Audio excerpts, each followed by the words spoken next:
Bienvenue sur la Caille, le podcast qui célèbre la culture haïtienne de manière fun et décomplexée. Je suis Juliette. Ma mission, faire raconter la culture haïtienne par ceux qui la vivent et la font rayonner au quotidien afin de redécouvrir Haïti. Tradition, savoir-faire, transmission, histoire, cuisine, coutumes, parcours inspirants.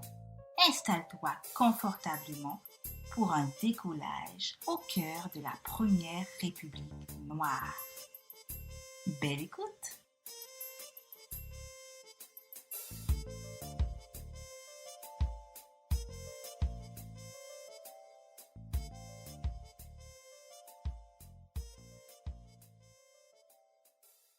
Hello Sly, comment vas-tu? Ça va super bien et toi? Ça va, merci Sly. Il faut savoir que Sly, c'était ma formatrice en créole haïtien au Centre Toussaint, puisque j'ai pris des cours de créole haïtien. Et aujourd'hui, on va commencer ce podcast en parlant notamment du parcours de Sly. Et Sly, est-ce que tu veux bien te présenter, s'il te plaît? Génial, ça me fait plaisir. Donc, mon nom, c'est Sly Toussaint, comme on l'a si bien dit. Je suis la fondatrice et la directrice du Centre Toussaint, qui est une OBNL qui permet de continuer, qui permet à chaque individu, en fait, de connecter avec la culture haïtienne, mais on a vraiment une vision qui est panafricaine. Donc, on donne plusieurs cours. On a des cours de créole haïtien, mais on fait le lien, en fait, avec les mots d'origine africaine. On a des cours d'histoire d'Haïti, mais également d'Afrique, parce que notre histoire commence pas avec l'esclavage. On a des cours de danse et de musique haïtienne, où ce que, bien sûr, les sons, on sait qu'ils sont originaires d'Afrique, mais on fait également de la danse qui est plus moderne, du hip-hop, du rap, du R&B, du rabodaï, à saveur haïtienne. Puis finalement, on a des cours de cuisine. Donc, voilà, c'est qui je suis et ce que je fais. Super, super. Est-ce que tu peux nous parler de ton enfance? Tu as grandi à Montréal, puis tu es retourné en Haïti, puis après à Montréal. Est-ce que tu peux nous en dire plus sur ton enfance? Bien sûr, donc oui, je suis née ici à Montréal, donc de 0 à 9 ans, donc de 92 à 2001. J'étais ici à Montréal, j'ai grandi dans le quartier Montréal-Nord, dans une famille typiquement haïtienne, où on écoutait le compas le samedi matin en faisant le ménage. À Montréal, il y a une station de radio haïtienne très connue et populaire, CPAM. Donc, il y a CPAM qui jouait très, très, très fort aussi toute la journée à la maison dans mon enfance. Donc, je pense que j'ai toujours été baignée dans la culture haïtienne à la maison. Il y avait les adultes qui parlaient beaucoup créole entre eux. On mangeait de la bouffe haïtienne. Donc, c'était vraiment, quand il y avait des fêtes aussi, c'était du compas qui jouait. C'est vraiment dans ce genre de famille-là que j'ai grandi. Donc, au fond, le truc qu'il y avait, que j'ai trouvé qui était spécial et particulier, c'est que c'est comme si toute cette culture-là, je la vivais à la maison seulement. Malgré qu'il y avait quand même aussi une petite gêne. Hein. Donc, de mon côté, je me rappelle ne pas aimer le compas. Je me rappelle préférer Britney Spears, Christina Aguilera, les Backstreet Boys. C'était vraiment en plein l'époque, ou bien aussi des personnes populaires au Québec comme Gabriel des Trois-Maisons, etc. Les Québécois vont savoir.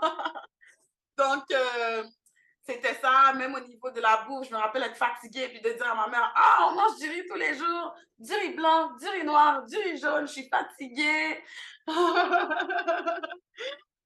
Puis je me rappelle aussi que même au niveau de la langue, c'était un petit peu difficile parce que j'étais très gênée, j'étais très complexée par rapport à mon accent. Il n'y avait pas vraiment des gens de mon âge qui parlaient créole, c'était vraiment les adultes plutôt. Puis quand eux, ils nous parlaient en créole, ben nous, on répondait en français. Parce que c'était, ouais, vraiment, c'était dans ça qu'on baignait. Puis je pense que j'avais aussi cette compréhension-là que il y a beaucoup, beaucoup, beaucoup, beaucoup de personnes qui sont issues de la diversité à Montréal, mais tout le monde vit cette diversité-là à la maison. En tout cas, quand j'étais enfant, c'était un peu ça la dynamique.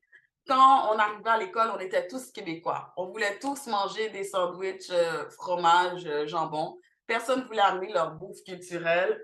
On parlait tous français. On ne communiquait pas entre nous avec nos langues respectives. Même si on rencontrait d'autres Haïtiens, on n'allait pas nécessairement parler en créole haïtien. Donc, il y avait quand même disons vraiment, c'était comme si on vivait deux vies, quoi. Donc, on a la vie à la maison et on a la vie à l'extérieur. Et moi, j'étais vraiment consciente de ce fait parce que quand j'allais chez mes amis, on va dire cambodgiens, où j'avais une très bonne amie, une de mes meilleures amies, elle était vietnamienne, et quand j'appelais chez elle, c'est sa mère qui répondait au téléphone. Et puis, je l'entendais appeler sa fille. Hey, elle parlait sa langue. Puis tout. Et quand j'allais la déposer chez elle, ben, sa maison avait une autre odeur, tu vois. On sentait qu'ils vivaient vraiment leur culture là-bas. Mais à la maison, à l'école, je veux dire, quand on se retrouvait, c'était flagrant là, à quel point, en fait, on était tous pareils. En fait, le côté culturel, puis cette diversité-là que ça pouvait amener, ça ne ressortait pas. Donc, rapidement, à 9 ans, j'ai vécu en Haïti. Ensuite, à 16 ans, je suis revenue à Montréal. J'ai aussi vécu 3 ans à Toronto. Ensuite, je suis revenue à Montréal encore. On pourra en parler davantage. Mais c'est super intéressant. Après tes 9 ans en Haïti, quels sont les souvenirs qui te bercent de cette période passée en Haïti avec tes parents du coup ou avec la famille? Oui, oui, en fait, donc, qu'est-ce qui s'est passé? Maintenant, on peut avancer dans la chronologie. À 9 ans, c'était 2001, donc il y avait quand même une accalmie au niveau politique et social en Haïti. Donc, ma mère, elle a décidé d'aller vivre là-bas. En fait, ma mère, elle a 5 enfants, je suis la dernière.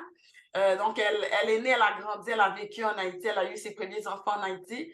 Et c'est vraiment à cause des problèmes politiques et sociaux qu'elle est venue s'installer au Canada. Donc, c'est pour ça que j'y suis née et que j'y ai grandi de 0 à 9 ans. Mais je pense que le rêve de beaucoup d'Antillais, hein, s'ils pouvaient, c'est retourner au pays, c'est sûr. Déjà, voilà, mon père, il faisait beaucoup d'allers-retours Montréal-Haïti quand j'étais jeune, ma mère également. Mais voilà, en 2001, il y avait cette accalmie politique. Donc, elle a dit, on peut retourner y vivre. Donc, on est parti. Puis surtout avec mon père, mon père, même temporairement, hein, il vient pour des vacances, mais lui, ici, là, il aime pas trop. Donc, il a toujours vécu en Haïti. Mhm. Donc, ma mère était comme, ah, on retourne, comme ça, on peut vraiment vivre la vie de famille ben, qu'elle voulait, quoi, avec maman, papa, les enfants et cette entraide. Tandis que, voilà, leur réalité était bien différente avec la vie au Canada. Donc, il y avait maman et les enfants d'un côté pour les protéger et papa en Haïti pour continuer à pouvoir prendre soin financièrement de la famille, etc. Donc, c'est vraiment une autre dynamique.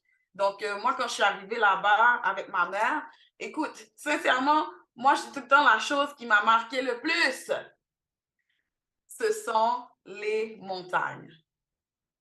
Je pense que j'avais jamais autant vu de montagnes. Sincèrement, c'est comme la Lune. On a l'impression que ça nous suit partout quand on est en train de faire une route nationale, on va dire là. C'est magique. Partout où tu es, tu sors, tu regardes plus haut et il y a des montagnes. Tandis qu'à Montréal, c'est très gris, c'est très plat. Il faut faire un effort pour se rendre vers une montagne. Donc vraiment, ça m'a marqué. Et il y a d'autres choses qui t'a marqué également? Oui, beaucoup, beaucoup. La culture en général et comment elle est inculquée aux enfants là-bas. Parce que quand je suis arrivée à l'école, euh, tout le monde me parlait de la culture haïtienne. Ils avaient beaucoup de choses à me dire, ils avaient beaucoup de choses à m'apprendre. Et puis, tout avait l'air passionnant et tout le monde avait l'air passionné, tout le monde avait l'air de s'y connaître. Et moi, à mon tour, lorsqu'ils me posaient des questions sur le Canada, moi, je n'étais pas en mesure de répondre. Hein. Donc, il n'y avait pas cette même importance sur la connaissance de la culture à un si jeune âge surtout.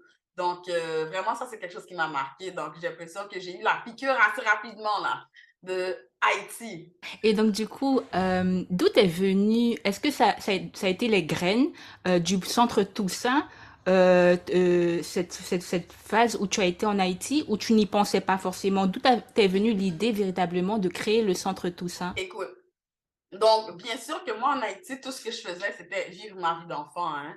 Donc, j'étais contente avec ma famille, j'étais contente à l'école, j'étais contente, je travaillais sur ma vie, quoi. Donc, absolument pas, j'avais aucune idée de partir un centre comme tel à un si jeune âge.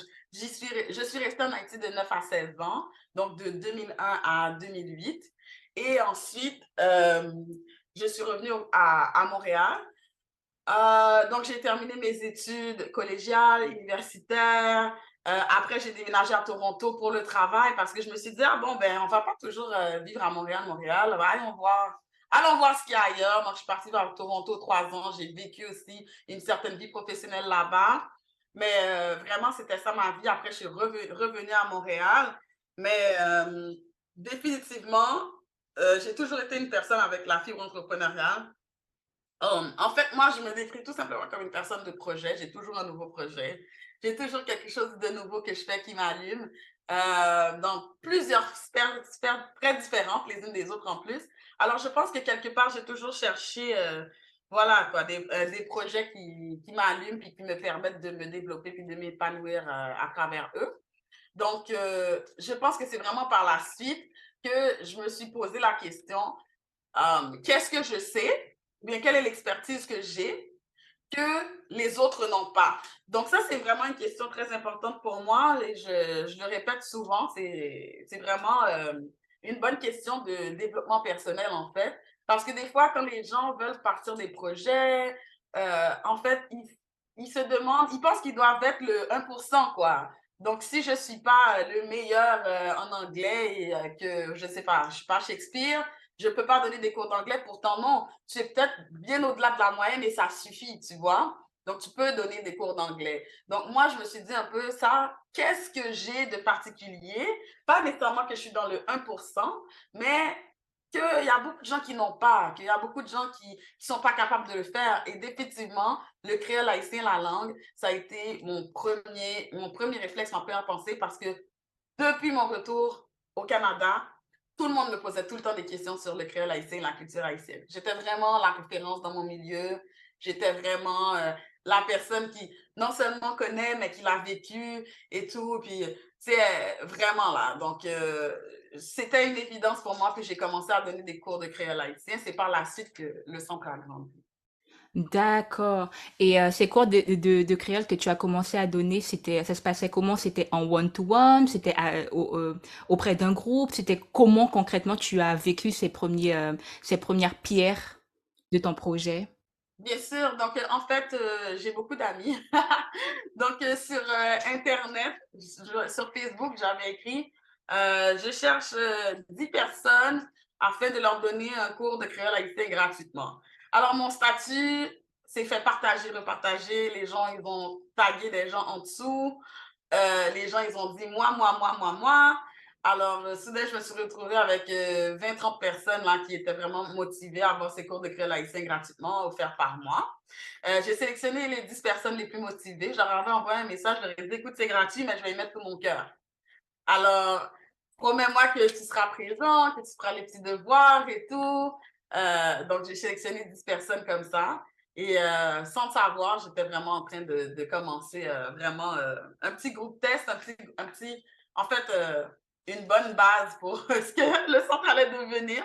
Je pense vraiment pas, voilà quoi. En fait, au pire, je pensais que j'allais avoir une institution, un institut de langue, mais au pire, hein, peut-être qu'il y avait cette idée derrière la tête, mais non, jamais j'aurais cru faire tout ça. Alors, les gens, en effet, ils se sont présentés chaque semaine. Ils étaient chez moi. J'avais été dans un centre communautaire pour louer des chaises en plastique. Les gens, ils écrivaient avec leurs cahiers sur leurs genoux. Je mettais mes diapositives que j'avais préparées. Ben, chaque semaine, je préparais des diapositives pour la séance d'après et je les mettais avec un fil HDMI dans la télé de mon salon, quoi. Yeah. Comme ça, vraiment, j'ai commencé. Et puis, je suis une personne aussi qui est très réseaux sociaux. J'aime beaucoup documenter ma vie, montrer aux gens qui je suis, ce que je fais, ce qui m'allume. Donc, je faisais des petites vidéos, des petites photos, puis je mettais ça sur les réseaux sociaux. Puis les gens ils disaient, oh mon Dieu, ça coûte combien? C'est cool ton organisation, j'aimerais enseigner. Faites-vous partie de telle institution réputée à Montréal? Écoute, le truc, je ne sais pas pourquoi, de mon salon, ça avait déjà l'air d'un truc tellement établi, tellement organisé. Je pense que ben, les gens l'ont manifesté, quoi. J'ai décidé de le faire. Wow, c'est super intéressant. Et est-ce que tu peux nous en dire plus aujourd'hui sur ce que le Centre Toussaint propose? On a parlé de cours de créole, mais tu as aussi une large palette d'activités, si je peux m'exprimer ainsi. Peux-tu nous en dire plus à ce sujet? Bien sûr, aujourd'hui, on offre des cours de créole haïtien toujours, des cours d'histoire, des cours de danse, des cours de musique, des cours de cuisine haïtienne, puis on fait tout le temps plein d'ateliers qui permettent de connecter avec la culture haïtienne, mais comme j'ai mentionné au début également, dans une vision qui est panafricaine. Donc, on peut aller chercher des personnages de l'histoire des Noirs et faire une conférence sur eux. On peut parler de cheveux afro, etc. Tout enjeu qui nous concerne, en fait. Et c'est vraiment ça qu'on propose. On donne des cours aux enfants, on donne des cours aux adultes. Voilà, on est vraiment là pour tous. D'accord. Et est-ce que tes cours, parce que je me souviens, moi c'était en 2021 que j'avais fait les cours avec toi, est-ce que les cours sont en présentiel, parce que c'était à l'après-Covid, les cours sont en présentiel, mais est-ce que aussi il y a il y a un format aussi digital que vous avez continué après le Covid pour pouvoir toucher un plus large public? 100%. Donc, on a des cours qui sont 100% en ligne. Donc, il suffit de s'inscrire, de payer avec sa carte de crédit. En plus, on peut payer en versement et on a accès aux cours. Donc, c'est tous les enregistrements, toutes les leçons, tous les exercices. En plus, avec également, en fait, ce qui est bien, c'est le fait de pouvoir, voilà, faire avec, de pouvoir rester connecté sur la plateforme avec moi puis avec les autres participants. Donc, c'est vraiment un bel écosystème, un bel environnement d'apprentissage, puis on peut apprendre à son rythme et on peut vraiment pratiquer. Les exercices, ils sont écrits, ils sont oraux, ils sont audio. Donc, vraiment, il y a vraiment de quoi maîtriser la matière. Et ça, c'est vraiment sans voilà, intervention directe du prof. Sinon, même quand on prend des cours en présentiel, on a quand même accès à la plateforme. Donc, quand on prend des cours en présentiel, ça fait un genre de deux en un. Parce que oui, je vais donner les cours, mais si jamais les gens en manquent un, ben, il y a la plateforme qui est disponible pour pouvoir se rattraper. Ou sinon, s'il y a quelque chose qu'ils ne sont pas sûrs d'avoir compris ou qui est passé trop vite, etc., ils peuvent encore écouter et pratiquer. Donc, c'est vraiment ça. Waouh, ok, super. Et peux-tu nous en dire plus sur ton équipe? Je suppose que je travaille pas tout seul. Tu as tout un écosystème de personnes qui travaillent avec toi. Sur ton site internet, tu mentionnes qu'il y a des personnes propres de la culture haïtienne qui t'accompagnent et enseignent certains cours. Peux-tu nous en dire plus à ce sujet? Est-ce que c'est un choix qui a été pris dès le début pour garder en authenticité? Est-ce que, voilà, peux-tu nous en dire plus sur cet aspect avec ton équipe, s'il te plaît? Sûr, ça me ferait plaisir. Donc, au niveau administratif, au niveau de direction, je suis pas mal toute seule. Puis au contraire, on est vraiment dans la recherche active de financement. On a besoin de bénévoles, on a besoin de dons, etc., pour pouvoir nous permettre de continuer à exister, à rouler, à faire nos activités de façon efficace. Par contre, au niveau formateur, je peux me vanter d'avoir vraiment la meilleure équipe. On a des formateurs pour chacune des matières. C'est pas moi qui enseigne tout, croyez-moi, vous voulez pas que je vous enseigne la cuisine haïtienne. Mais voilà, donc chaque personne est vraiment, disons, le meilleur selon moi dans le milieu. Sincèrement, ça, le centre a attiré les personnes qu'il fallait. Et c'est tout ce que je peux dire. Quand je fais la première personne, je peux même citer son nom, c'est Carline Jeune. Donc, elle a été une des premières personnes à me dire, bon, moi, je suis intéressée à offrir des cours avec toi au centre. Alors, dis-moi comment ça peut fonctionner, etc. Et moi, genre, c'était la première fois que j'allais charger parce que comme moi, je le faisais tout seul, c'était gratuit. Donc, c'est la première fois que j'allais charger un montant pour pouvoir avoir des gens qui viennent apprendre la langue. Donc, là, maintenant, je lui ai fait passer un petit test. Elle m'a un peu dit que, bon, moi, je suis une personne très éduquée, j'aime beaucoup lire. Tu sais, on voyait là un intérêt beaucoup plus poussé par rapport à la langue parce que, oui, il y a beaucoup de gens qui vont le parler, peut-être, mais est-ce qu'on va aller chercher tout ce qui est grammaire, tout ce qui est vocabulaire, tout ce qui est syntaxe, etc. Elle était vraiment dans ce côté-là aussi. Donc, j'ai vraiment senti qu'elle allait être une prof excellente. Donc, en effet, jusqu'à présent, c'est le cas. Ensuite, C'est moi qui ai été chercher, je pense, oui, la deuxième formatrice. Elle s'appelle Winnie Joseph. Et elle donnait déjà beaucoup de conférences à Montréal, hein. Elle était déjà très, très, très connue et reconnue pour son travail dans la communauté afro-montréalaise, pour sa passion puis sa capacité de transmettre l'histoire avec tellement de joie. En fait, elle est conteuse aussi et ça se sent même dans ses cours d'histoire parce que vraiment, tu t'assois et le cours, il est 1 heure, c'est pas suffisant. Il est 1 heure et demie, c'est pas suffisant. Il est 2 heures, c'est pas suffisant. En fait, c'est impossible d'en avoir assez avec elle parce qu'elle lit beaucoup, elle s'éduque beaucoup, elle regarde beaucoup de trucs sur YouTube. Elle essaie toujours de... Tu sais, c'est une personne aussi qui est très, en fait, dans les sources également. Donc, elle va vraiment aller chercher plusieurs sources pour faire valider ces informations. Donc, vraiment, de fil en aiguille, les profs se sont rajoutés un à un. À un moment donné, on était assez gros pour pouvoir faire vraiment des offres d'emploi. Donc là, à ce moment-là encore, c'était choisir la meilleure personne pour le poste. Et puis comme ça, par exemple, la prof de cuisine, c'est comme ça qu'on l'a attirée. Donc, définitivement, elle est née en Haïti, elle a grandi en Haïti, elle a fait l'école hôtelière en Haïti, elle avait son resto, elle est venue à Montréal. En fait, c'était une récente arrivante. Je ne peux pas dire nouvelle arrivante parce que ça fait vraiment nouvelle arrivante, mais vraiment, ça faisait pas longtemps qu'elle était au Canada quand elle nous a approchés. Puis elle avait son petit service de traiteur qu'elle commençait déjà et tout. Donc, c'est vraiment une personne qui est dans la culture haïtienne, qui vit la culture haïtienne, qui baigne dedans, qui aime la partager. C'est une très bonne amie aujourd'hui, bonne vivante et tout. Donc, définitivement, là, on a pu attirer les meilleures personnes pour le centre. Et nous, notre souci, c'est simplement de partager le meilleur de la culture haïtienne. C'est tout ce qui nous importe. Vraiment, on veut vraiment rencontrer des personnes qui ont à cœur Haïti et que ça se transmette à chaque conversation, à chaque cours, à chaque atelier. Wow! Et aujourd'hui, ton équipe est composée de combien de personnes concrètement? C'est difficile à dire, hein, parce que vu qu'on fonctionne, disons, à contrat, il y a des sessions où il peut y avoir 6 cours, il y a des sessions où il peut en avoir 12, mais je dirais que c'est maintenant aux alentours d'une vingtaine, là. Une vingtaine de personnes. Ok, super. Et justement, est-ce que tu nous as donné envie d'en savoir plus justement sur la culture haïtienne? Est-ce que peux nous partager, par exemple, ton plat préféré, ton plat haïtien préféré? Quel est-il? Écoute, moi, j'adore le lambi. Le lambi, là, c'est mon plat haïtien préféré. J'adore la texture, j'adore l'odeur, j'adore le goût. Puis, en 2018, j'avais été en Haïti et ils ont fait un plat de macaroni gratiné avec des crevettes et du lambi.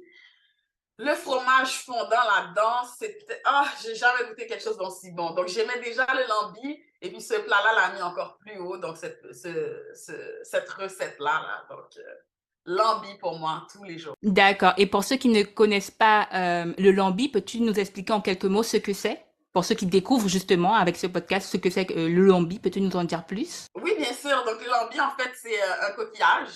C'est vraiment une variété de coquillages. C'est assez gros. Et à l'intérieur, comme tout mollusque, en fait, il y a la petite chair, mais elle n'est pas aussi visqueuse, je dirais, que tu sais, ce qui serait escargot, ce qui serait huître. C'est un petit peu plus élastique, plus tendre. Puis c'est ça. En plus, qu'est-ce que je trouve de super intéressant avec le lambi, c'est qu'on peut y trouver 3-4 visages dans la culture haïtienne. Premièrement, pour les Autochtones de l'île d'Haïti précédemment, donc on parle de pré-colonisation, là. Donc, c'était utilisé comme un outil, donc un genre de couteau aiguisé, donc avec la corne, on pouvait travailler la pierre et le bois. Donc, il y a ça. C'était aussi un instrument de musique parce qu'on pouvait souffler dedans et jouer de la musique. C'est bien sûr pour manger, comme on l'a mentionné.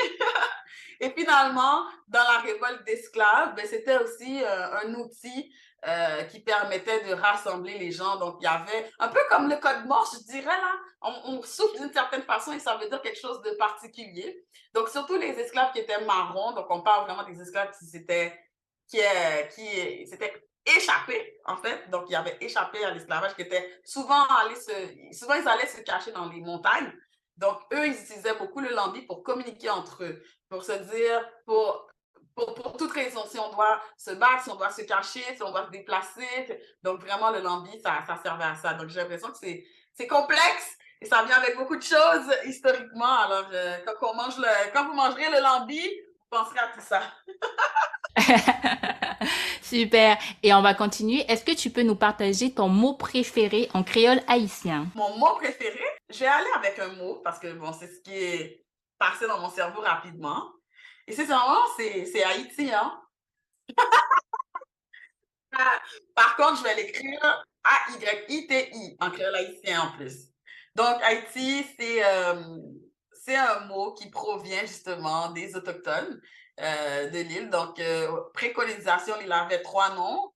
Haïti, Kiskeya et Boyo. Puis Haïti, ça signifiait, bon, signifie encore, euh, terre montagneuse ou terre des dieux. Donc, je pense que ça fait un petit peu, ça boucle bien la boucle avec ce que je disais précédemment. Je pense que Haïti, c'est vraiment une terre montagneuse et que ça fait vraiment sa beauté. Et on peut aller dans des montagnes et voir ça, mais nous, quand je parle vraiment là tu marches partout sur l'île et il y a des montagnes, il y a une montagne à côté de toi et ça, c'est fantastique. Et Terre des dieux également, parce que moi, je suis certaine là que il y a une destinée forte avec ce pays-là. Et malgré les tribulations là qu'on est en train de vivre, je veux dire, il n'y a aucun destin qui est facile, mais je veux dire, on a fait l'histoire et on la refera encore, j'en suis certaine.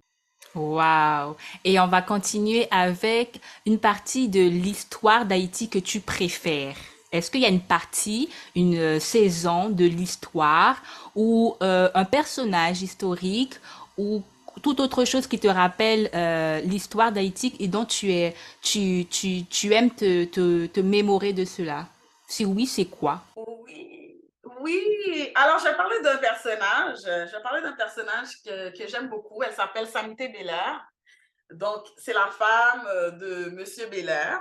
Les deux étaient des généraux dans l'armée indigène d'Haïti. Donc, ils se battaient pour l'indépendance d'Haïti contre l'armée de la France, l'armée de Napoléon.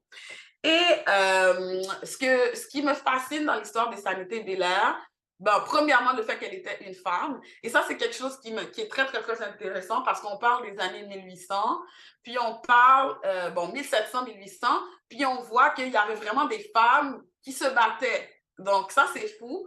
Je suis contente de voir cette équité. Je sais que des fois, quand on pense à l'ancien temps et on pense à la guerre, on pense toujours que, bon, les femmes restaient à la maison avec les enfants, les hommes allaient se battre. Tandis qu'en Haïti, c'était pas comme ça, hein? C'était l'union fait la force pour vrai. C'était, on a un objectif à accomplir. Tout le monde y met la patte.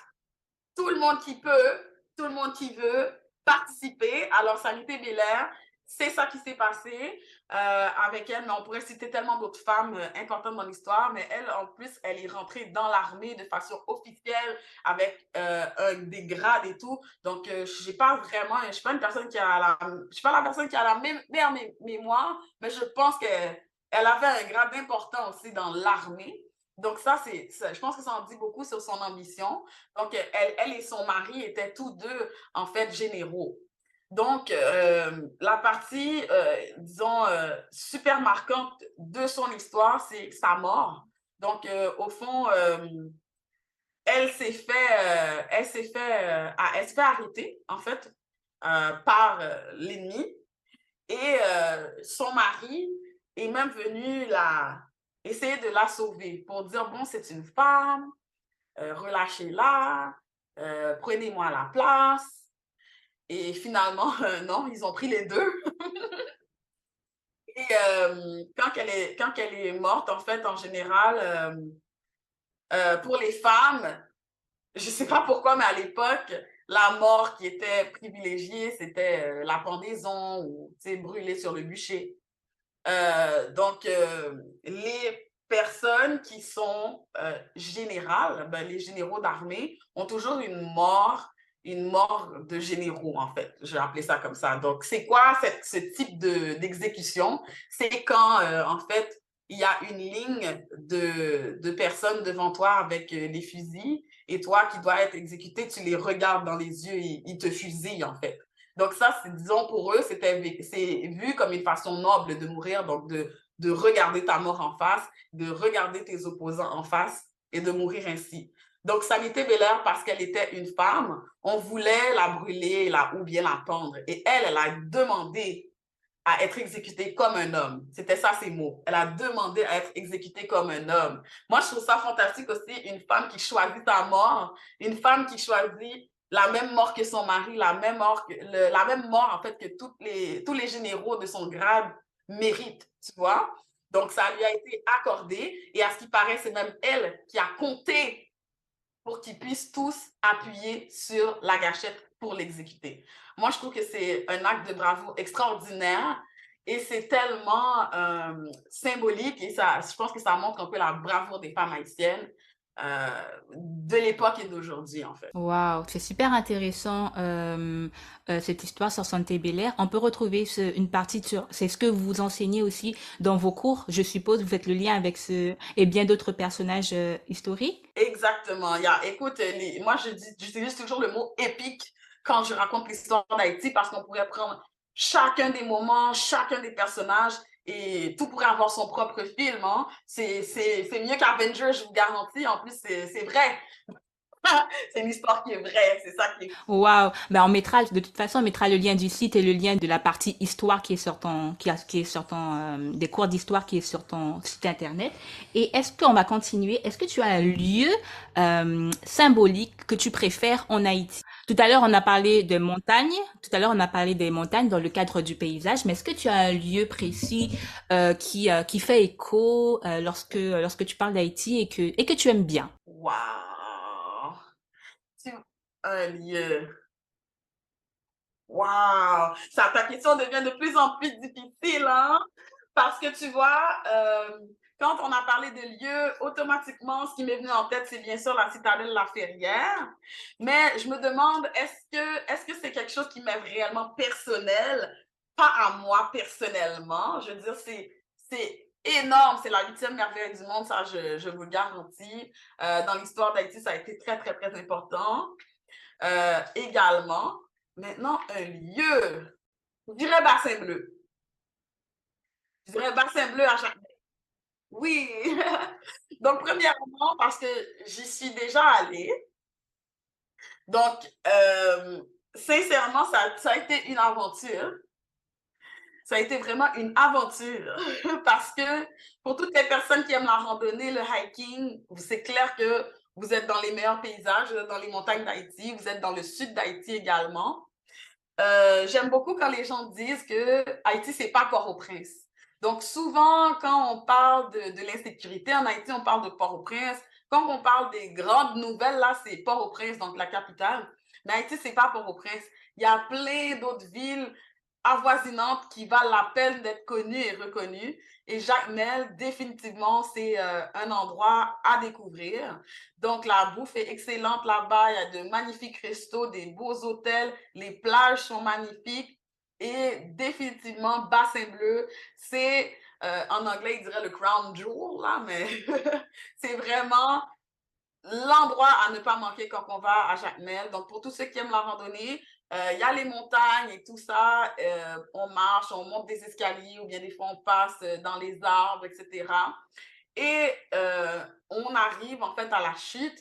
Et la chute, elle est, ma foi, impressionnante. J'ai l'impression que peu importe le nombre de fois qu'on voit cette chute en photo, il n'y a rien qui va comparer le sentiment de la voir en vrai. Donc, le bruit, la hauteur, la force et la couleur, parce que ça s'appelle Bassin Bleu, pas pour rien, parce que c'est extrêmement bleu, c'est magnifique à voir.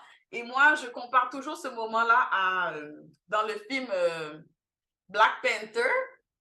Vous voyez, à un moment donné, ils sont tous sur une chute et tous les différents chefs sont devant la chute et puis ils accueillent je me rappelle plus qu'est-ce qui se passait dans cette scène-là, Isaac et T'Challa, mais je me sentais comme ça. C'était tellement majestueux, c'était tellement...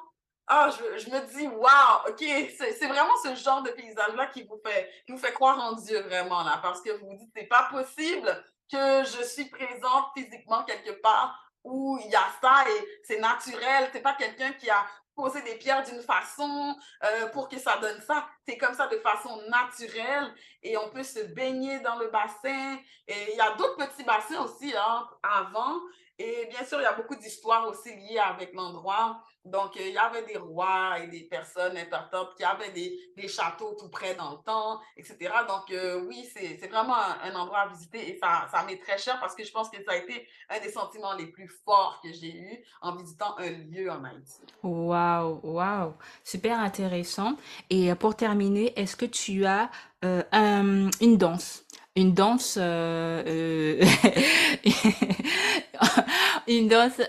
haïtienne qui t'est chère et qui fait écho en toi aujourd'hui? Tu poses tellement de bonnes questions, j'aime ça. C'est le fun, c'est dynamique.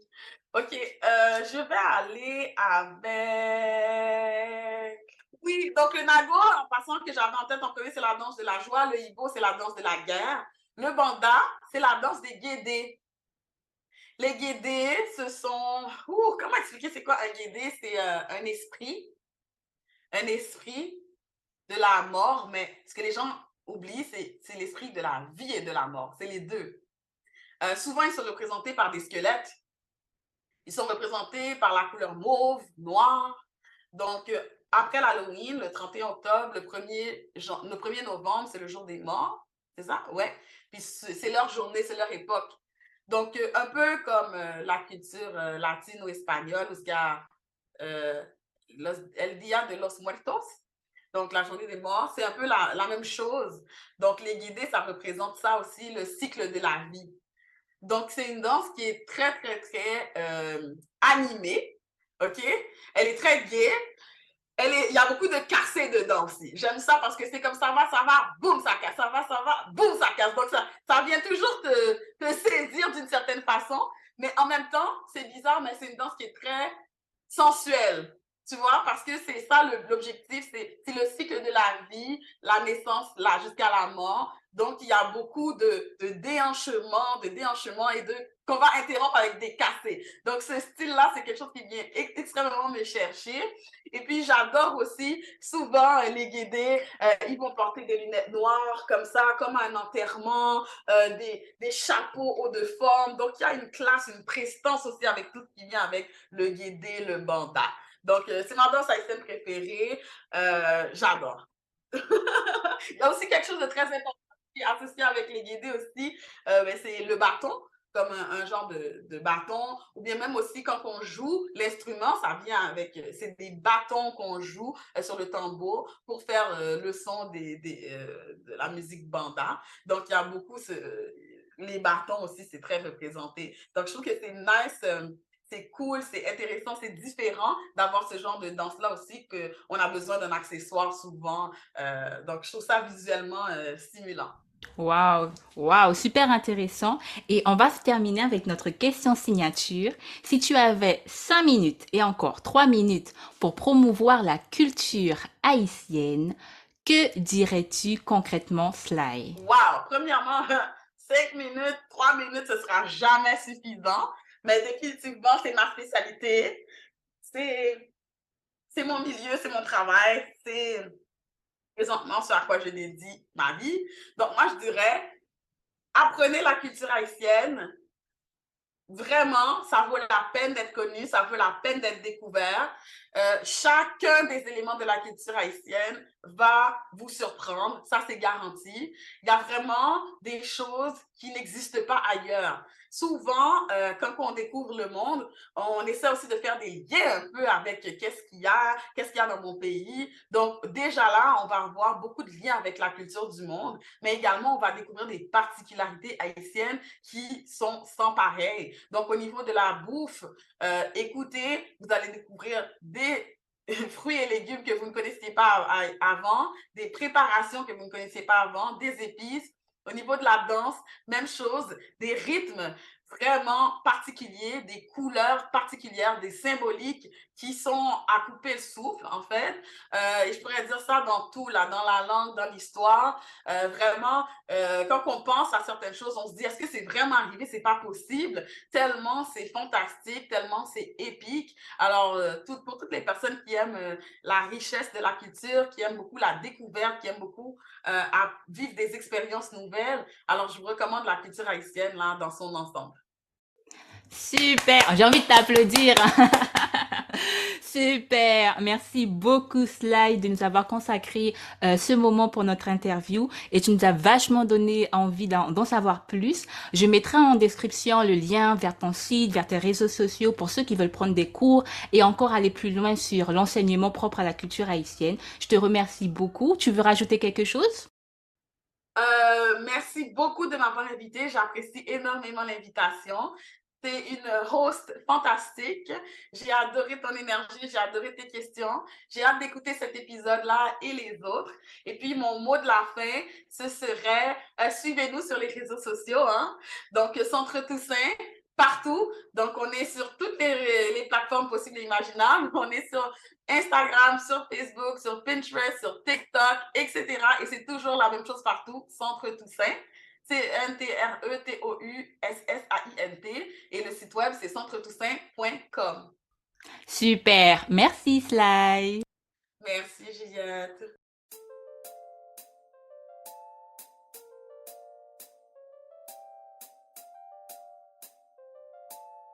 Merci d'avoir écouté cet épisode jusqu'à la fin. Si tu l'as apprécié et que tu as envie de soutenir le podcast, partage-le, abonne-toi et laisse un avis sur ta plateforme d'écoute préférée. Quant à moi, je te dis à très vite sur un nouvel épisode de La Caille pour redécouvrir Haïti. D'ici là, prends soin de toi.